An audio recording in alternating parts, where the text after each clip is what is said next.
Do you have any other thoughts on how this concept of not listening to your inner truth has to do with sexuality or with this masculine feminine dynamic that you tend to work with a lot?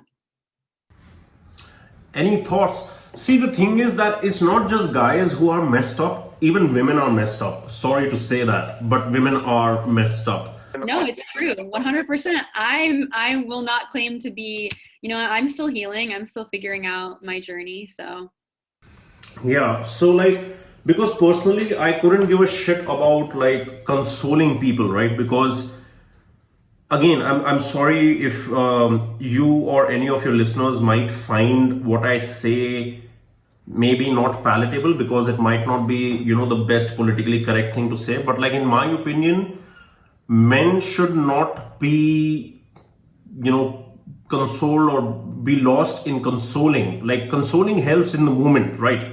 If you go through heartbreak, if you go through something bad, etc., yeah, okay, empathy, it works in the moment. But then what?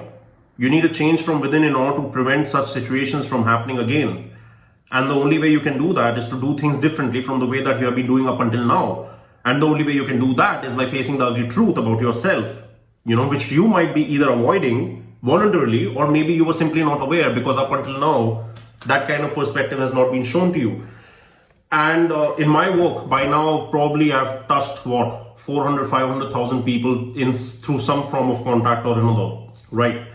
And what I see is that people, it's very difficult to face the bitter truth for people, because they would rather want to be consoled. But you can console a baby, but if you want to become a mature woman or a mature man who can handle the responsibilities that come along with possessing the energy of the masculine or the feminine, then you need to kill the boy or the girl inside of you, as Carl Jung would have said, that it's about the psyche and it's about blah, blah, blah, blah.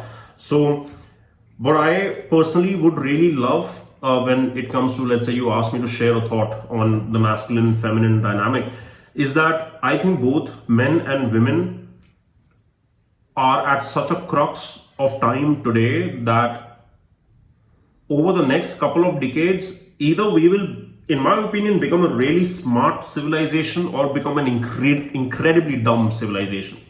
Because if we let things continue to happen to us the way that we have continued, for example, our generation today, you and me, compared to our parents' generation, we are incredibly weak.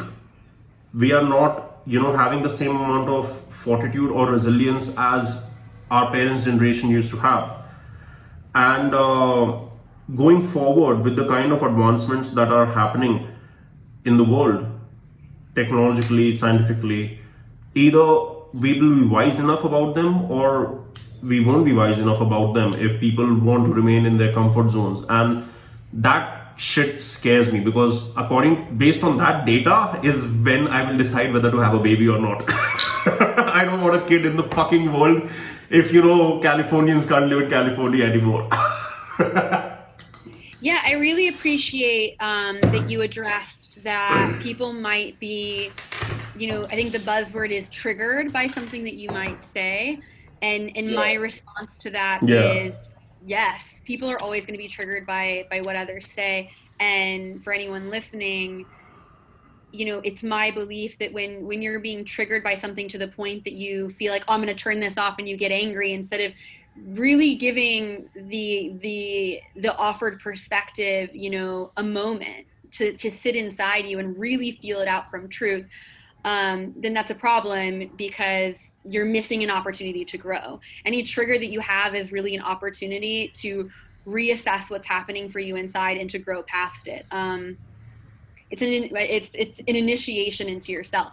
That doesn't mean you have to agree with what the other person says, but it's this opportunity to assess it from a place and see, like, oh, is this just a belief that someone else instilled in me that I need to, is it really my belief that's making me averse to this person's perspective? Is it an experience that no longer serves me? Or is it really just that this isn't for me? And then if it's not, then you say, cool, that bit of wisdom or perspective doesn't resonate with me, but good thing it works for them, whatever it is. Mm. And I will say, I do think that there is a softness that's happening in the world that is something to look at and to consider. But I do think that, people have different roles in this awakening, and there needs to be, consolers, but there also needs to be warriors. And I think that comes down to looking at what is your archetype, or like what is your sole purpose or your dharma.